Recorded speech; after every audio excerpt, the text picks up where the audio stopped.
எல்லாருக்கும் வணக்கம். நான் உங்கள் காமெடி நடிகர் யோகிபா பேசுகிறேன்.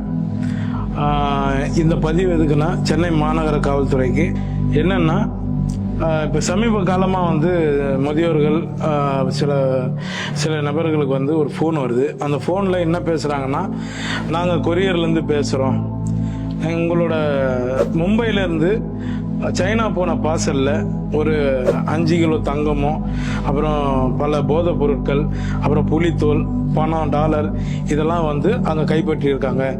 அந்த பார்சலுக்கும் உங்களுக்கும் சம்பந்தம் உண்டு அப்படின்னு சொல்றாங்களாம். Okay, okay. Actually, ma'am, this is not a normal parcel, ma'am. Okay, This parcel contains some illegal stuff, okay, 200 grams of MDMA and one laptop. okay. Do you know what is MDMA? No.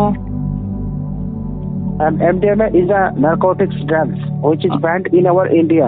இப்போ நீங்கள் ஃபோனை cut பண்ணீங்கன்னா இமிடியட்டாக உங்களை சுற்றி எங்களோட Mumbai police உங்களை arrest பண்ணிடுவாங்க.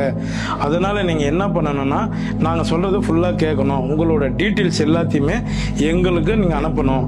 அந்த டீட்டெயில்ஸ் நீங்கள் அனுப்பிச்சதுக்கப்புறம் எங்களோட ரிசர்வ் பேங்க்கில் உங்களோட அமௌண்ட் எல்லாத்தையுமே எங்களுக்கு நீங்கள் ட்ரான்ஸ்ஃபர் பண்ணணும்.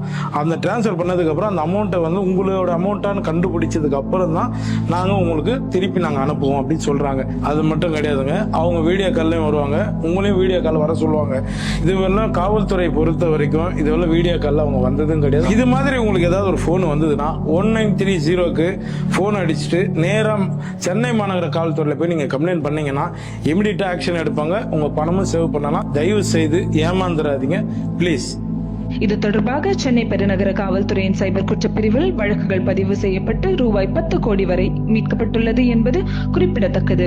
மேலும் இது தொடர்பாக சென்னை பெருநகர காவல் ஆணையாளர் அவர்கள் தங்கள் செல்போனுக்கு வரும் எந்த ஒரு தனிப்பட்ட தகவலினை பரிமாறவோ அல்லது எந்த ஒரு லிங்கை கிளிக் செய்யவோ வேண்டாம் என அறிவுறுத்தியுள்ளார்.